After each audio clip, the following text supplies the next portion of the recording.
ऐसा 10 लाख तक का निःशुल्क इलाज हो रहा है। उसके साथ साथ 5 लाख का दुर्घटना बीमा योजना। उस घर वाले का किसी का बेटा एक है, माँ बाप ही रहे, दुर्घटना से उस बच्चे की उसकी मृत्यु हो गई, उनकी देखरेख के लिए बुढ़ापा का सहारा कौन बने? तो सरकार ने 5 लाख रुपए का बीमा, मतलब 5 लाख रुपए उस परिवार वालों को मिलेंगे। ये मुख्यमंत्री चिरंजीवी स्वास्थ्य बीमा योजना और मुख्यमंत्री ये दुर्घटना बीमा योजना, काफी जनता को इसका लाभ मिल रहा है। कोरोना में जो नरेगा प्रधानमंत्री पूर्व मनमोहन सिंह जी ने और हमारी राष्ट्रीय अध्यक्ष देश की नेता सोनिया गांधी जी ने जो नरेगा चालू की, वो नरेगा से कोरोना में आज सबको रोजगार मिला, उनके घर चले उनके। और कोरोना में इस समय ऐसी आफत आ गई थी जब मोदी जी ढोल बजवा रहे थे, थालियां पिटवा रहे थे, मोमबत्ती लगा रहे थे, लेकिन हमारे लोकप्रिय मुख्यमंत्री अशोक गहलोत जी रात दिन चिंतित थे। उन्होंने किसी को भूखा नहीं सोने दिया, भीलवाड़ा मॉडल बनाया और घर घर किट पहुंचाए। ये काम कोई कर सकता है तो अशोक गहलोत जी और कांग्रेस सरकार कर सकती है। भारतीय जनता पार्टी खाली बातें करती है, काम धरातल पे कुछ नहीं कर सकती। उसके बाद नरेगा में गैस के सिलेंडर पे डीजल पेट्रोल के दाम बढ़ाना 25 दिन बढ़ाए, वो हमारे लिए काफी लाभदायक है लोगों को, और हमारे कहीं पलायन नहीं करना पड़ेगा। 25 दिन का हमें एक्स्ट्रा मिला, उसके लिए भी मैं मुख्यमंत्री जी का धन्यवाद करना चाहता हूं। उसके साथ साथ शहरों में भी इंदिरा गांधी शहरी गारंटी योजना लागू की, तो उससे जो दलित वर्ग के लोग थे, जो पिछड़े वर्ग के लोग थे, उनको घरों में काम पे कोई लगाता नहीं था, घरों पे उनको काम पे कोई लगा नहीं सकता था। ऐसे में हमारे लोकप्रिय मुख्यमंत्री जी ने शहरी इंदिरा गांधी शहरी रोजगार गारंटी योजना चालू करके उनको रोजगार देने का काम किया। आज काफी वहां पर उनको रोजगार मिल रहा है, खुश भी है। उसके बाद इंदिरा रसोई योजना चालू की, 8 रुपए में पौष्टिक भरपेट भोजन आज मिल रहा है, वो भी बिठाकर। ऐसा काम कोई कर सकता है, अशोक गहलोत ही कर सकता है, अशोक गहलोत मुख्यमंत्री ही कर सकते हैं, इसके अलावा कोई नहीं कर सकता है।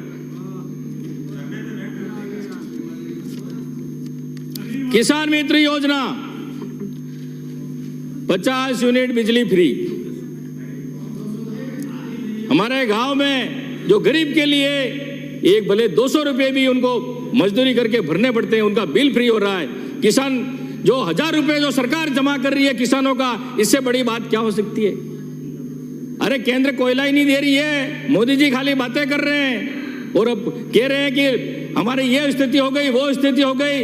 अभी तो हमारे निःशुल्क 0 बिल आ रहे हैं, लेकिन आपके टाइम में पूर्ववर्ती सरकार में घरों में लाइट नहीं आती थी, बिलों में करंट आता था, बिलों में करंट आता था। आपकी सरकार थी तब लाइट आपकी बिल्कुल नहीं आती थी, बिलों में झटका लगता था, बिल पकड़ते ही झटका लगता था। लेकिन हमारे यहाँ लोकप्रिय मुख्यमंत्री जी ने निःशुल्क बिल्कुल 0 बिल आ रहा है, बहुत बहुत धन्यवाद देना चाहता हूँ।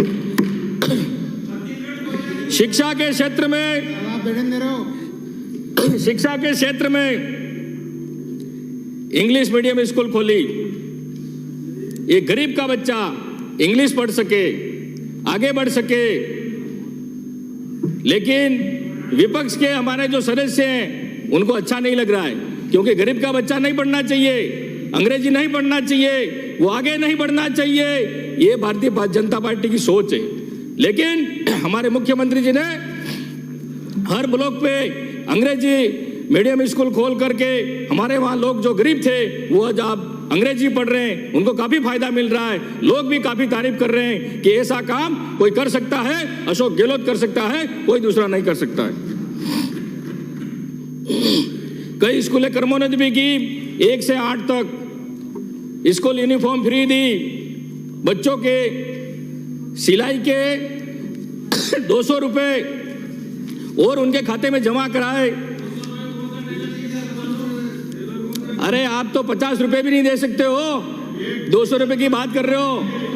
मानिश जी, अरे सर एक बीच में बोल रहे हैं, बोलने नहीं दे रहे हैं। हाँ विराज, एक मिनट विराज जी। मान्य सदस्य, कोई सदस्य अपनी बात कहना चाह रहा है, आप इतना इंटरवीन कर रहे हो, क्या इतनी भी शालीनता नहीं है आप लोगों में? संसदीय परंपराएं सीख लेंगे तो घट नहीं जाएंगे आप। एक माननीय सदस्य बोल रहा है। और वैसे एक बात कहूँ आपको, माननीय सदस्य, चोमू से आने वाले माननीय सदस्य, ये बीमारी है। बिराजिए आप, बिराजिए आप, ये बीमारी है, सुधार लीजिए अपने आप को। ये सदन जिसमें आने के लिए आपने एड़ी चोटी का जोर लगाया, सदन को आप यदि गंभीरता से नहीं लेगा तो आने वाला वक्त भी गंभीरता से नहीं लेगा आपको। आप बड़े माननीय सदस्य हैं, हासन आपको माननीय सदस्य कहकर संबोधित कर रहा है। हासन आपसे अपेक्षा करता है कि निर्देशों का पालन करें, शालीनता बरतें और संसदीय परंपराओं का निर्वहन करें। एक वक्ता माननीय सदस्य अपनी बात कहना चाह रहे हैं, आप बीच में बोलने नहीं देंगे उसको, तो मैं आपकी फ्री डिबेट करा दूं, आप भी जितना मर्जी हो, आप हल्ला मत है प्लीज।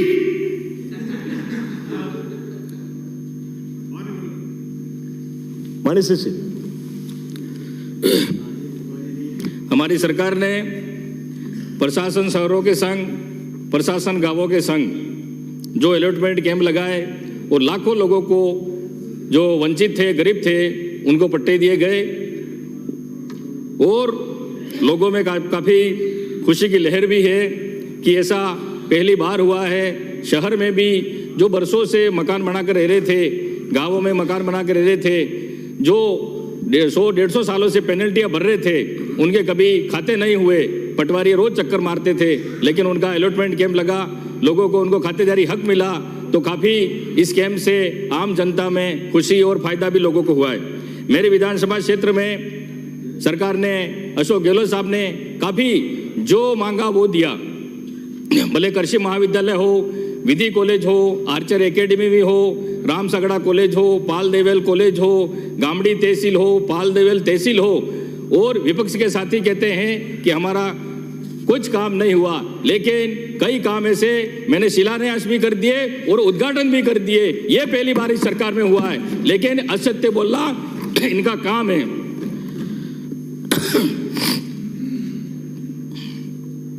मैं माननीय सभापति महोदय जी, आपके माध्यम से सरकार से और हमारे लोकप्रिय मुख्यमंत्री अशोक गहलोत जी से मांग करना चाहूँगा कि हमारे टीएसपी क्षेत्र में, पूरे उदयपुर संभाग में हमारे युवाओं की यही मांग है। पहले भी मैं विधानसभा में बोलता आया हूँ, जनसंख्या के आधार पर सरकारी नौकरियों में हमें आरक्षण मिलना चाहिए। उसके बाद जो राजस्थान में 12% जो एसटी का आरक्षण मिलता है, उसमें से पृथक हमको अलग से टीएसपी का भौगोलिक स्थिति, आर्थिक स्थिति और हमारी सामाजिक स्थिति को देखते हुए 6% आरक्षण हमको प्रशासनिक राज्य सेवा में अलग से मिलना चाहिए। ये काफ़ी हमारे लंबे समय से युवाओं की मांगे। मैं सीएम साहब से भी मांगना चाहूँगा, निवेदन करना चाहूँगा कि अब की बार हमारी मांग पूरी की जाए तो हमारे पूरे संभाग में खुशी की लहर होगी, क्योंकि हम आर्थिक पिछड़ापन है, वहाँ आदिवासी भील समुदाय के लोग ज़्यादा रहते हैं, यहाँ के हम बराबरी नहीं कर सकते, हमारी कोचिंग की व्यवस्था नहीं है, हमारे बच्चों को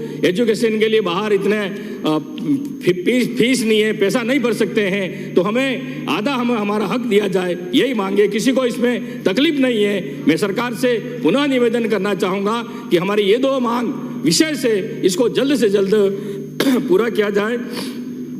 उसके बाद पेरा फेरी के नाम से ये मालपुर, भाटपुर, बिलड़ी, गोकुलपुरा, ददोड़िया, सूरपुर में विशेष कैंप लगाकर इनका भूमि अलॉटमेंट कैंप लगाया जाए, क्योंकि यहाँ बरसों से बैठे हुए हैं, लेकिन नगर परिषद पेरा फेरी के नाम से उनको अलॉटमेंट कैंप नहीं लगाने दे रही है। उनके पास 1 बीघा 2 बीघा खाली जमीन है, उनके अलावा कोई उनका रोजगार का कोई साधन नहीं है, वो खाली मजदूरी करने जाते हैं। तो 1-1 2-2 बीघा उनका भी अलॉटमेंट कैंप लगाकर उनको राहत दी जाए, ऐसे उनको फायदा हो जाएगा और उनका भविष्य में कहीं भी रोजगार भी कर सकते हैं, कहीं बाहर नहीं जाना पड़ेगा। मैं निवेदन करना चाहूँगा कि नरेगा एक वरदान साबित हुई है हमारे लिए, लेकिन आजकल जो ऑनलाइन सिस्टम कर दिया है, हमारे वहाँ पर कई पंचायतों में मोबाइल का नेटवर्क ही नहीं पकड़ता है, तो वहाँ फिंगर कैसे, थंब कैसे होगा, मेटो के हाजिरी नहीं और मेटो के पेमेंट नहीं मिला है, कारीगरों का पेमेंट नहीं मिला है, मटेरियल का पेमेंट नहीं मिला है, सरपंच भी परेशान है और मजदूर काफ़ी परेशान है, वहाँ ऑनलाइन हाजिरी नहीं हो रही है। सरकार ने, हमारे गहलोत साहब ने तो 25 दिन बढ़ा दिए, लेकिन 100 दिन, किसी के 50 दिन भी नहीं हो पा रहे हैं। और मोदी जी की तो यही सोच है कि नरेगा बंद कर दो, लोगों को रोजगार नहीं देना, यही इनकी सोच है। मैं कहना चाहूंगा कि हमारे वहाँ नरेगा में 200 दिन किए जाएं, वहाँ पर कोई उद्योग धंधे नहीं है, कोई रोजगार का अन्य साधन नहीं है नरेगा के अलावा। या तो उनको सूरत जाना पड़ता है, गुजरात जाना पड़ता है, नरेगा के अलावा कोई वहाँ पर कोई ऐसा रोजगार का कोई साधन नहीं है। इसलिए टीएसपी क्षेत्र में, उदयपुर संभाग में नरेगा के 200 दिन किए जाएं और जो ऑनलाइन हाजिरी हो रही है और इनका भुगतान समय पर नहीं हो रहा है, वो इसको जल्दी कराया जाए और ऑनलाइन जहाँ नेटवर्क नहीं पकड़ रहा है उसका कोई सिस्टम करें कि भाई ऑफलाइन भी इनकी हाजिरी ली जाए, उनको समय पर इनके पूरे दिन मिल पाए। वनाधिकार के पट्टे काफी हमारी सरकार ने दिए, लेकिन कुछ लोग काफी वर्षों से बसे हुए हैं, उनके अभी तक फाइलें जमा हैं, लेकिन उनको वनाधिकार के पट्टे भी